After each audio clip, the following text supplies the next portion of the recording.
Station, this is Houston on Space Ground 2. Are you ready for the event? We are ready for the event.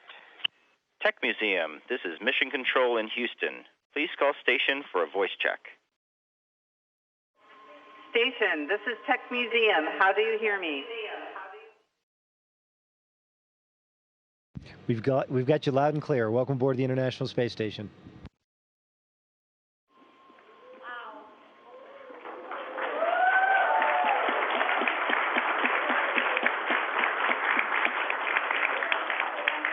Good morning, Commander Dan and Flight Engineer Dawn. We are proud to be here from the Tech Museum San Jose with some special guests, our students from 5th grade, Washington Elementary School, also located down the street from the Tech Museum. Well, it's fantastic. It's great to be with you today, and we're looking forward to some great questions. All right, we're ready to begin. Hi, my name is Esther, and my question is, when was the International Space Station launched?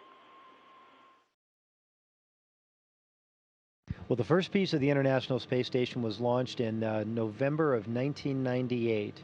So we've got over 13 years of runtime. We had the first crew come aboard Space Station, permanent crew that's been living here like we do right now, in late 2000, towards the end of the year in 2000.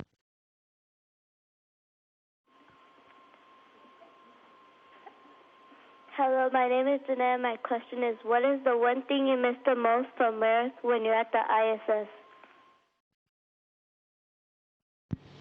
Well, my family is what I miss the most from Earth when I'm on the space station, but my family's not a thing in terms of earthly objects or pleasures. At least I don't really miss them, because the holes that are left when you leave Earth are filled with things that you can do on orbit that you can't do on Earth, like fly. You could float up here. You could see Earth from the windows in a way that you can never see Earth from Earth. So these things fill the holes that are left when you leave Earth.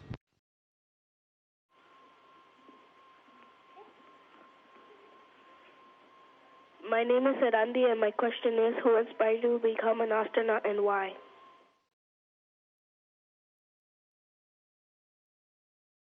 Well, I guess for me, I had a lot of folks that inspired me ultimately to do this. When I was your age, though, I have to admit I didn't at that point want to become an astronaut. Not because I didn't want to do it, but because it never occurred to me that was something that I could do. And it was probably many teachers, it was my parents, it was people that I work with throughout my career that ultimately inspired me to do this. But when I was your age, the things that really got all of us fired up as we were growing up was watching the Apollo landings on the moon.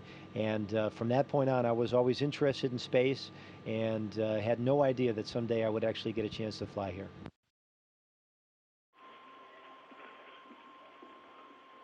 Hi, my name is Sophia. My question is, what is the greatest satisfaction you have ever had in your job?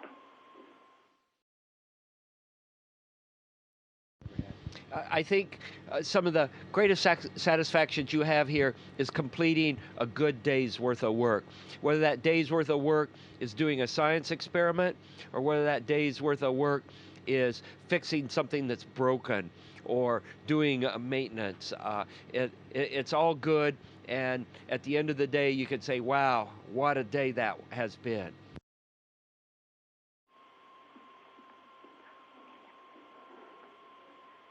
Hi, my name is Erica. My question is, what was the worst thing that has happened to you in space?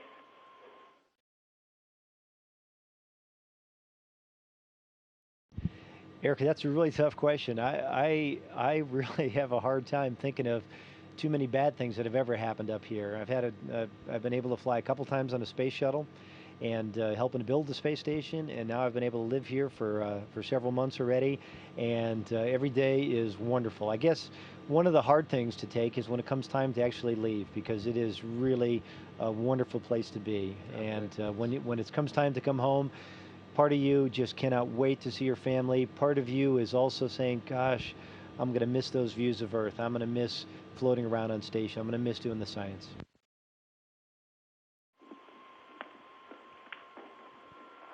My name is Sergio. My question is, after being in space for many days or weeks, you feel different physically after returning to Earth? When we return to Earth, at least for me, it takes me a while to get my Earth legs back, maybe a day or two, and it's kind of like sailors getting their sea legs after they come off of a ship.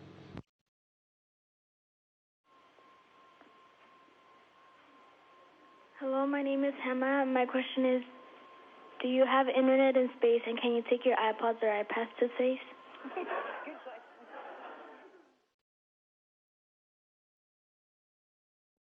Well, Hannah, I don't own an iPad yet, and I certainly don't have one up here. At some point, I think that would be a really good tool to have up here because it would be a lot easier to have a single tablet, a single screen to take with you to do procedures and to do science experiments instead of having a big laptop with you. We have iPods up here, so NASA and Roscosmos and European Space Agency, we've got iPods, so we can actually uplink all the music that we like to hear, and so we do have that. Hi, my name is Oscar, and my question is, what is the temperature like in the ISS? Oh, the temperature in space station, I happen to have a machine right here which measures the temperature, and it shows it's 22 degrees right now. That's in centigrade.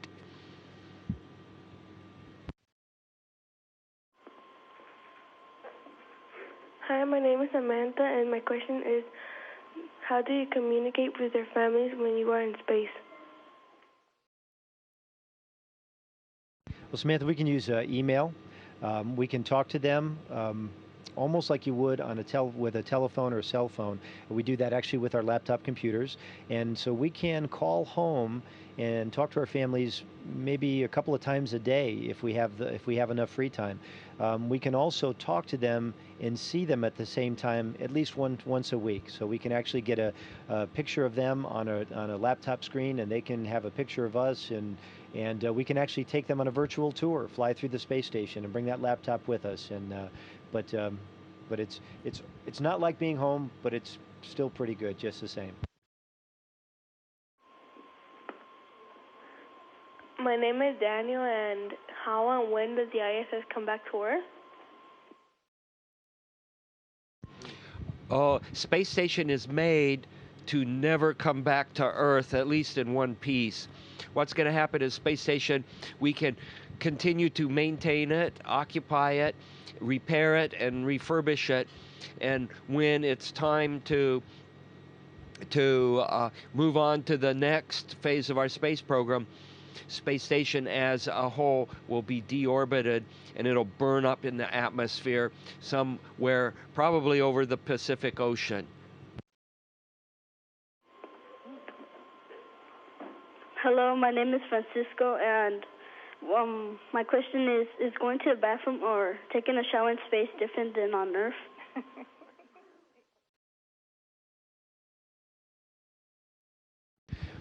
Well, for one thing, just to be clear, we don't get to take a shower up here. We actually make do with towels, with soap and water, and we stay up here for 6 months, and that's okay. It's a little bit like being on a camping trip for a long time. It's really difficult. There used to be a shower on an old space station that the United States had. It's called Skylab a long time ago, and it's really hard to manage all that water, those droplets of water which would just float around. So for us, it's very easy to do it that way. And we have a toilet that works great, and we use airflow to help in the way that gravity helps on planet Earth. And other than that, it works quite nice.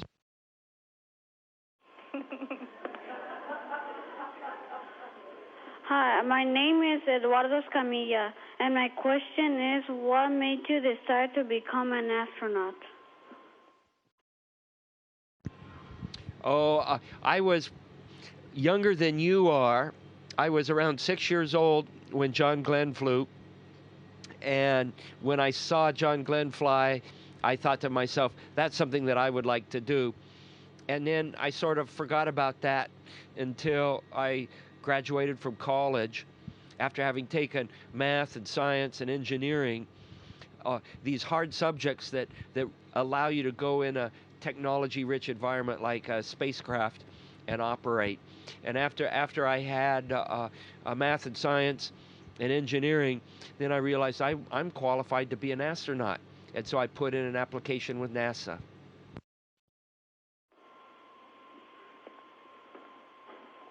Hi, my name is Ivan, and my question is, when you were training, was it hard? Did you ever feel like giving up because it was hard?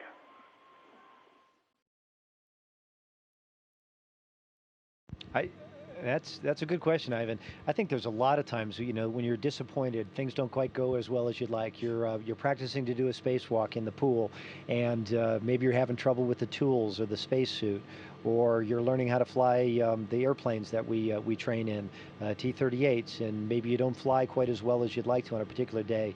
I would not say that there was ever a time I wanted to give up, though. All the things we do, and there's such a wide variety of things, are so much fun that I just feel privileged and so lucky every day that I get to do the things I do.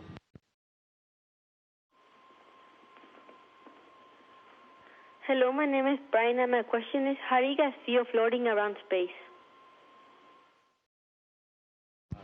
Oh, floating around in space is wonderful. Dan is going to illustrate some things that are really hard to do when you're on Earth, and it's a wonderful experience to be able to be truly weightless and move around without the confines of your weight.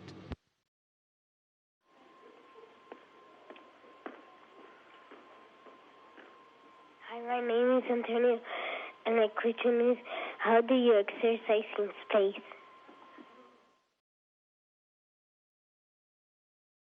That's really important for us to do, exercise in space. When we're here in space, we're essentially weightless. That is, the weight that we'd ordinarily feel if we're standing on planet Earth is offset by the orbital motion that we and the space station and all the things around us have. So that force is counterbalanced. So we're essentially free floating. And what that means is our muscles don't have to be strong, our bones don't have to be strong, our hearts don't have to pump a lot of blood to do the things we do up here, which means if we just let things be, our bodies would adapt to this, and it would be very difficult to be strong enough to be healthy when you came back to Earth. So for us, we exercise almost 2.5 hours every day, and we do running on a treadmill or bicycling on a bicycle that's right here in this laboratory with us, and we also do weight training using a special machine that uses vacuum, big pneumatic or air-powered cylinders that actually make it feel like lifting weights would be there, and that keeps us healthy.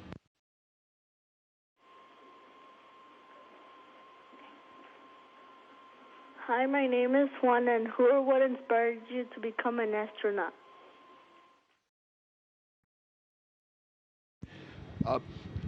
For me, I think it was self-motivation after watching John Glenn fly in space, and then the other astronauts that followed John Glenn, watching the lunar program. When I saw that, it made me say, wow, this is a really cool thing to do. And then I took math and science and engineering in college and did well in that. And that's the key to doing everything cool in life. And it was also the key that opened up the door for me becoming an astronaut. Hi, my name is Lisa, and my question is, when you were a kid, was becoming an astronaut one of your dreams?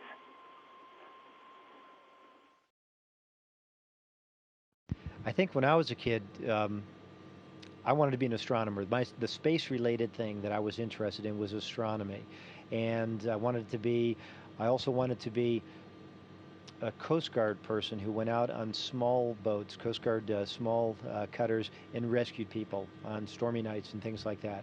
And I was very lucky to get a chance to do both of those things.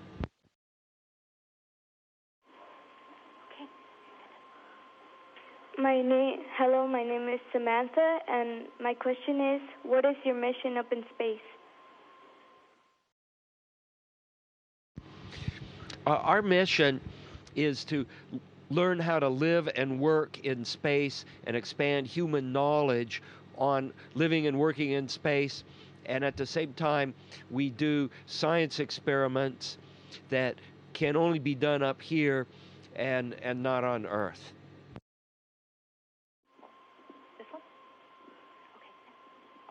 Hello, my name is Marilyn. My question is what is it like to be in space? It's amazing to be in space. It is wonderful. We get to wake up in the morning and fly like Superman down this, 100 feet down the space station, make breakfast. We get to float over to a window where we can actually float up into, actually it's almost like a glass bubble where we can see the Earth going by, and we can see from horizon to horizon 360 degrees all around us, thousands of miles. We get the chance to do incredible science experiments with really, really smart people all around the world that are helping to do the research we do here. We get to work on things and repair things when things don't quite go as well as we'd like hardware-wise. We get to do spacewalks sometimes. We get to do robotics operations sometimes. In short, every day is different. Every day is wonderful. And it's one of the neatest parts about being an astronaut.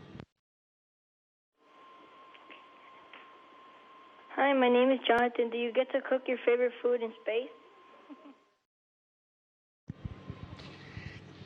We really don't cook our food. We have food that's more like camping food. And so it comes in pouches and it comes in envelopes that are freeze-dried. And we either inject hot water into it or room temperature water, or we put it in a food warmer, which looks a little bit like a suitcase, and just warm it up. And then we rip open the package and chow down. Hi, my name is Jesus Moro. My question is, what does the space smell like?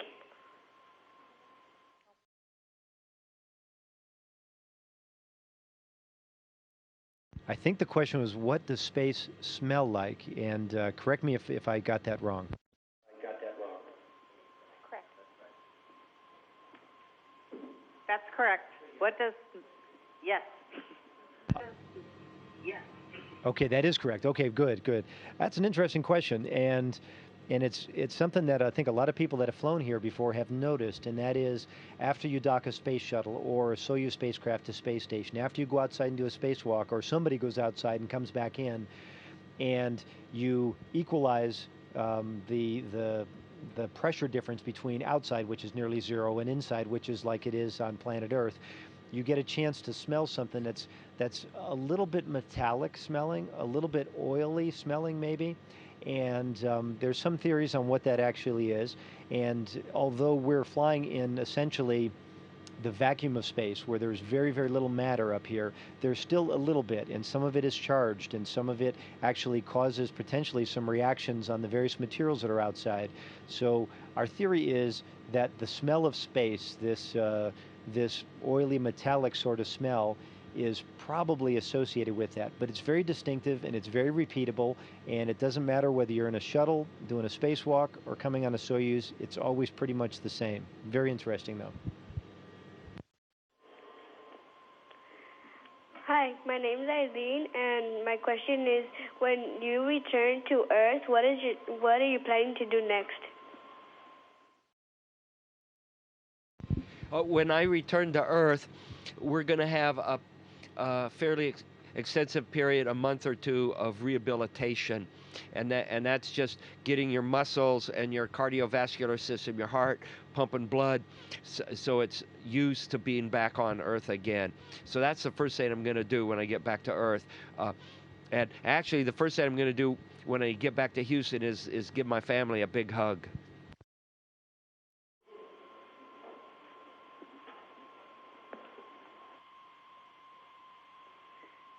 Thank you, everybody, for participating in this event. I'd really like to thank Commander Dan Burbank and Flight Engineer Don Pettit. It's been an amazing experience for here at the Tech Museum in San Jose, and it's just been amazing. Thank you.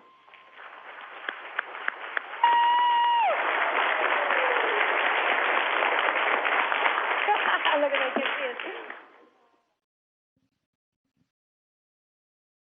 Station, this is Houston ACR. Thank you. That concludes the event. And thank you, everybody at the Tech Museum. Station, we are now resuming operational audio communications.